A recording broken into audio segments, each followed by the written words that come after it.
We've had extremely good discussions earlier with the Prime Minister and again today, covering obviously the situation in Iraq, particularly the need for reconstruction and rebuilding there and the close... I have nothing to add except to say that 2 days ago I had the privilege of visiting the UK forces that are in the Basra area and had a chance to thank them personally for the superb job they've done in helping to liberate the Iraqi people. Paul Bremer to fill in the reconstruction program for Iraq, and does this reflect some unhappiness on the part of the administration with General Garner's efforts? Two things I'd say. One is there is not only no unhappiness with respect to General J. Garner, there is a great deal of pleasure in the fact that this man has undertaken and performed superbly for our country and for the coalition. And with respect to Mr. Bremer, there have been no announcements made by the White House on that subject to my knowledge. Can you tell us anything about Mr. Secretary, given the intimacy of your own involvement in the planning of this war, what role did you have in the decision to protect the oil ministry but not the hospitals and not the National Museum of Baghdad? And could I also ask you, given that the Let's do them one at a time. Yeah. With respect to the question assumes that such a decision was made. And I think that premise is very likely inaccurate. The reality is that the commanders on the ground, in this case the land component commander, has the responsibility for making those kinds of judgments. The air component commanders took great care to protect important sites, including museums and various other areas, hospitals, and innocent civilians. And I suspect there has never been a more precise campaign than the one that was just executed in Iraq. The people on the ground have the responsibility for making judgments about force protection. Their first responsibility is to win in the conflict. And they went about their business, in my view, in an excellent manner.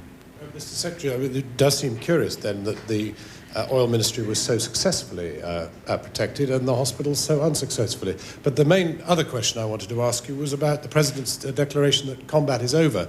Given that, would it not be now the right time to go for some semblance of legality and involve the United Nations in the very necessary nation building that now has to take place? Your questions have about 8 or 10 opinions wrapped in them. I notice the President did not say what you said he said. The President said that we have moved from a period of major military conflict to a period of stabilization. It is never this way or that way completely. There will continue to be pockets of resistance. There will continue to be people killed, as there have been killed and wounded in recent days, unfortunately. The activities of the coalition forces, despite your question, were in fact legal. And your contention that it requires something else to have some semblance of legality is incorrect. The coalition forces have been in contact through the foreign ministries with the United Nations and Secretary General, and I suspect that there will be, over the coming period, intensive discussions as to what role the United Nations may or may not wish to play. Personally, I'm hopeful that they do play a role. Can I just add to that, John? What we're doing in Iraq is entirely lawful. It's covered by the Hague and Geneva Conventions. It is perfectly proper and perfectly lawful. Mr. Secretary, Mr. Minister. Saddam is gone. The war has gone on for 8 weeks now. You've found no chemical or biological weapons. You both said that this could be a long task to do so. Having said that, is it essential that you find such weapons and prove that he in fact had them when the war started as you charged?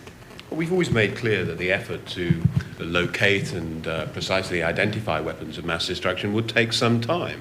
We were well aware in the course of the UN inspections of the determined efforts by the regime to dismantle a weapon, to scatter them around Iraq, to hide them. And obviously it will take time, not least now that we have the cooperation of certain individuals involved in those programs. We can anticipate that success, but it's an effort that is continuing as we speak. Mr. Secretary, is it essential that you find such weapons and prove that he had them as you charged when the war started? I think the minister responded correctly. Mr. Secretary and Prime Minister, may I ask a general question of what's next? Why don't we now? do them to one or the other rather than multiple questions to each, and then we can adjourn and let everyone go back. Richard? Can I ask both defense secretaries about a stabilization? Both, you said? Both. Why don't we try one or Separately- the other and do one question, and then we can let a few other people answer questions. About a stabilization force in Iraq and how many forces, US and or British, will be in Iraq and for how long?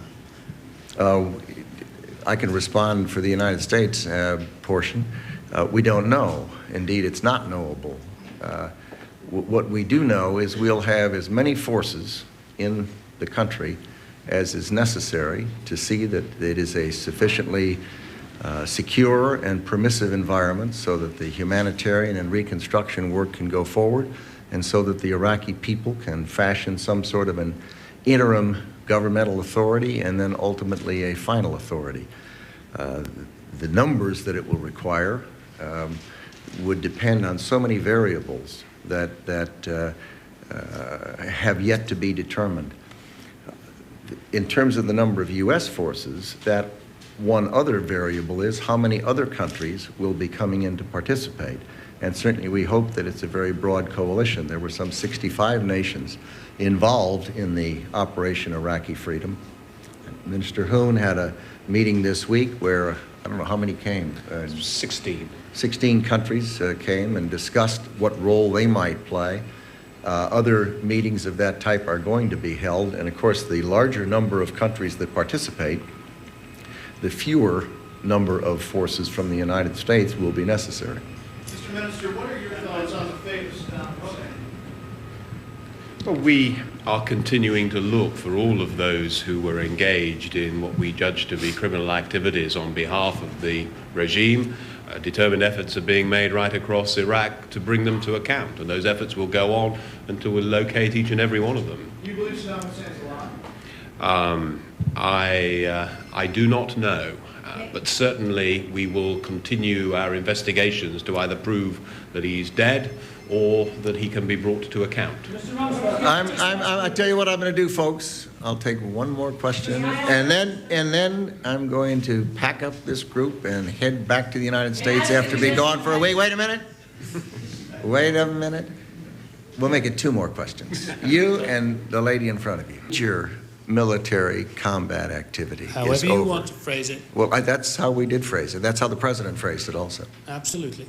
How do you move on from here? Is there anywhere else that is next on your list in the international war against terrorism? I'm thinking perhaps Syria or other places? You say however you want to phrase it. I think it's important how it is phrased. And the reason I say that is because it would be a terrible mistake to think that Iraq is a fully secure, fully pacified environment. It is not. It is dangerous. There are people who are rolling hand grenades into compounds. There are people that are shooting people, and it's not finished. So we ought not to leave the world with the impression that it is. With respect to your other question, the global war on terrorism is a serious battle that the free people of the world have to face.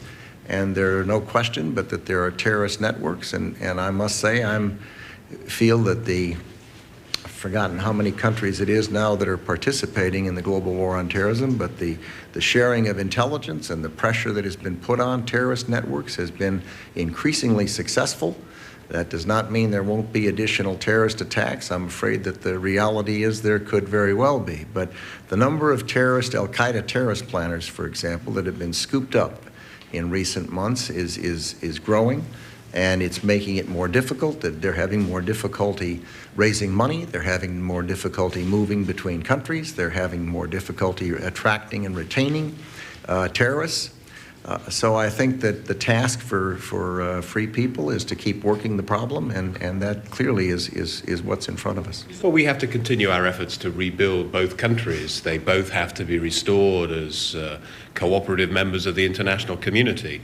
The effort has to be continued in Afghanistan, where it's more advanced, but obviously we are optimistic as well with our efforts, speaking on behalf of the United Kingdom in the south of Iraq, that we can see a way forward. We've got a significant presence on the ground, British troops working closely with local members of each of the communities that we are responsible for. We have joint meetings between the military and local leaders.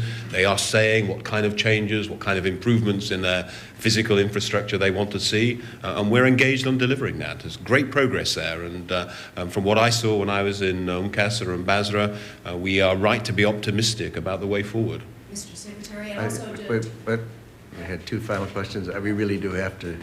Thank you all very much Thank indeed. You very much. Thank you. Another cabinet official. He spoke with reporters afterwards.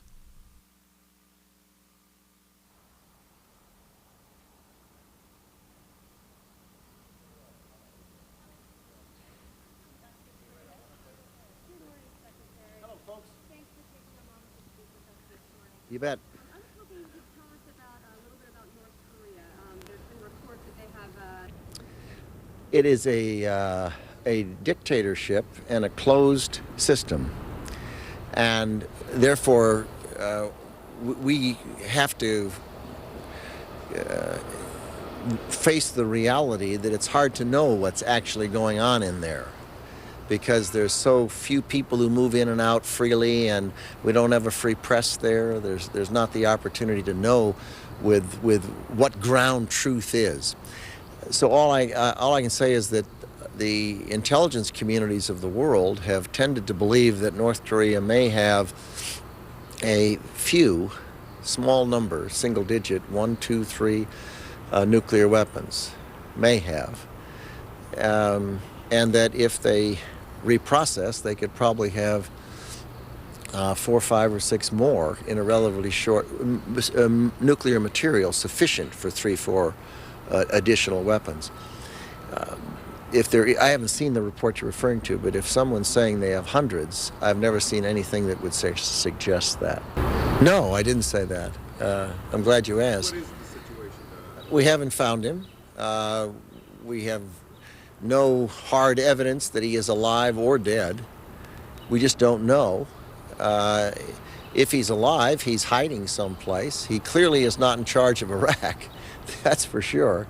And we very likely will not just trip over him someplace in a tunnel or underground someplace. What will happen, I suppose, is that we'll find somebody who has a scrap of information that leads us to him. That'll be done. I haven't seen the report that you're asking about, so I don't know how to comment on it, but the country of Iraq is divided into provinces, and they did that. Our position is that Iraq should continue to be a single country. It should not be divided up into elements. On the other hand, as General Franks deploys forces, he has the British forces down in the southeastern portion near Basra, and he has some other units up north, and he has some still other units out west. If that's what that means, but nobody is talking about dividing up that country into pieces at all. I don't know anything about this statement about division of Iraq. All I know is that one of the fundamental principles of the United States of America is that Iraq will remain a single country, whole, without a division. That I know. Well, that's it. I'm having trouble following it, but I think set the question aside, because the premise is fallacious.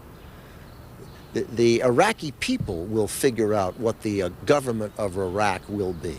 The Iraqi people will ultimately decide on a constitution.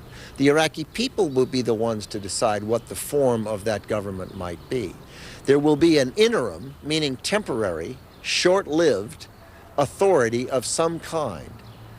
There will be people who will like it There will be people who don't like it, just as in the United States of America. That's what democratic people do. They say, I like this or I don't like that, and that's fine. But the interim will be interim. It will be temporary. It will not be permanent. And that process, people, Iraqis, will figure out what the next step ought to be. And then Iraqis will approve or disapprove or modify what that final government will look like. Therefore, how can they reject it? It will be theirs, and it will be an Iraqi solution to a circumstance in Iraq. Now, take the United States. Are there people here who don't like this form of government? Sure. Are there people who don't like what our government does from time to time? Sure. And do they appear on television? Sure, because it's news. Someone's against something. Let's get them right up there, and they'll talk about it. And my guess is when that interim government, interim authority, begins to stand up, you'll hear people saying, oh, it's too big, it's too small, it's too slow, it's too fast, it's this, it's that. And the answer to that will be, fair enough. It's not perfect, it's temporary, it's interim. Get into it, make it what you want, because what's important isn't the interim authority, what's important is what follows it. And that's going to be for the Iraqi people.